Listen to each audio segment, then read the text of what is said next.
সবাই বলবে ব্যাপার না, একদিন সব ঠিক হয়ে যাবে। কিন্তু আমার কাছে এই ব্যাপার না ব্যাপারটাই খুব ভয়ঙ্কর মনে হয়। কেন জানেন? আপনিই জানেন কত রাত আপনার ঘুম হয় না। সকালবেলা ঘুম থেকে উঠে আপনার বড্ড অসহায় লাগে। কতদিন খেতে বসে আপনার গলা দিয়ে খাবার নামে না, সেটা আপনিই ভালো জানেন। আপনার প্রতিটা সেকেন্ড কিভাবে অতিবাহিত হয় সেটা আপনিই ভালো জানেন।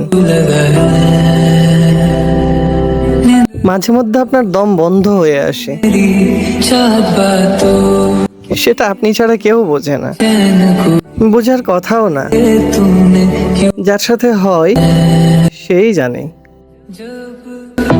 सांसें भरूं मैं बंद आंखें